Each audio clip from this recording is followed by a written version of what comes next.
تو کہہ رہے ہیں حکمت تلمیذ بے ارادت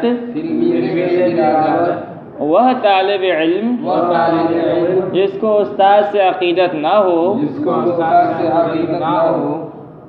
عاشق بے زر است اس عاشق کی طرح ہے جس کے پاس سونا نہ ہو، یعنی مفلس عاشق کی طرح ہے۔ کیا ترجمہ کریں گے؟ عاشق بے زر است مفلس عاشق کی طرح ہے، وروندہ بے معرفت اور راستہ جانے بغیر چلنے والا، مرغ بے پر اس پرندے کی طرح ہے جس پر پر نہ ہو۔ سمجھیے، اگر کوئی آدمی کسی راستے سے جا رہا ہے، اس کو معلوم نہیں کہ راستہ کہاں جاتا ہے، راستہ کیسا ہے، کدھر جاتا ہے، کیسا ہے، تو وہ اس پرندے کی طرح جس کا پر نہیں ہے، بغیر پر کے جس طرح پرندہ نہیں اڑ پائے گا، بھٹکے گا ادھر ادھر، اسی طرح وہ آدمی بھی جب راستہ نہیں جانتا ہے تو کیا کرے گا، ادھر ادھر بھٹکے گا، منزل پہ نہیں پہنچ پائے گا۔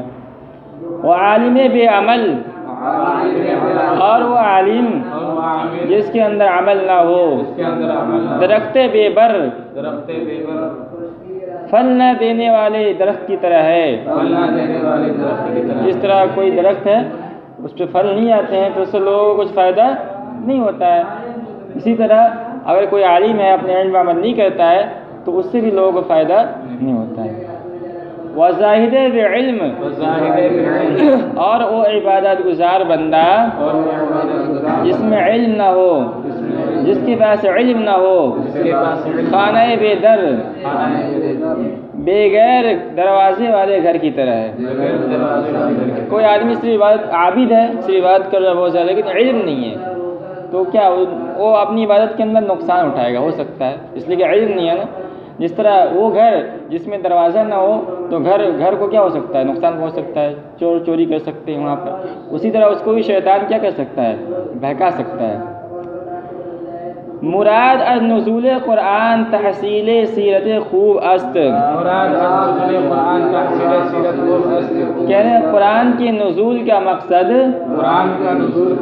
اچھی عادتوں کا حاصل کرنا ہے، نہ ترتیل صورت مکتوب، نہ کہ لکھی ہوئی صورت کو قراءت سے پڑھنا۔ قرآن جو نازل ہوا ہے نا، اصل کس لیے نازل ہوا ہے، عمل کے لیے نازل ہوا ہے، اس پر عمل کیا جائے، اس کے احکام پر عمل، صرف پڑھنے کے لیے نازل نہیں ہوا ہے۔ یہ الگ بات ہے کہ قرآن شریف کے پڑھنے پر بھی ثواب ملے گا، لیکن اصل قرآن کے نزول کا مقصد یہ کہ اس کے اندر جو احکامات بیان کیے گئے ہیں اس پر کیا کیا جائے، عمل کیا جائے۔ عامی متعبد پیادہ رفتہ است، کہہ رہے کہ جاہل عبادت گزار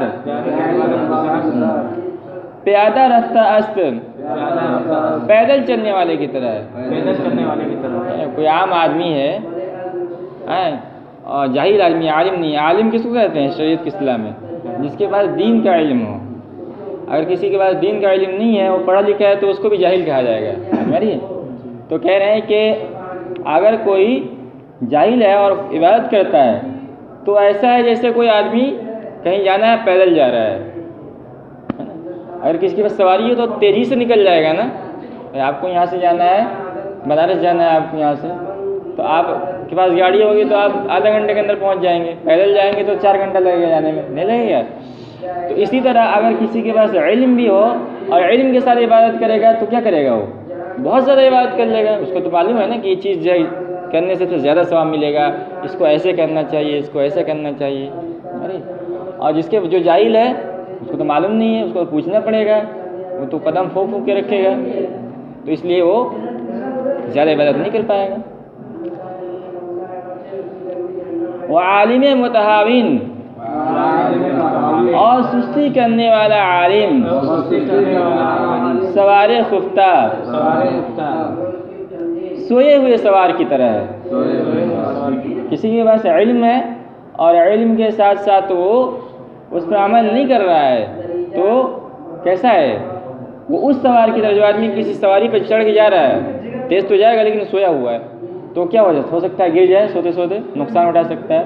اسی طرح وہ عالم بھی نقصان اٹھا سکتا ہے۔ عاصی کے دست بردارت وہ گناہگار جو توبہ استغفار کے لیے ہاتھ اٹھاتا ہے، بحث عابد کے اس عابد سے بہتر ہے کہ دست دارد کہ جس میں غرور ہو۔ ایک بندہ ہے وہ گناہ کرتا ہے اور اللہ سے توبہ استغفار کرتا ہے، کہہ رہے ہیں اس عابد سے بہتر ہے جو صرف اللہ کی بات کرتا ہے، کبھی گناہ ہی نہیں کرتا، لیکن اس کے سر میں کیا ہے؟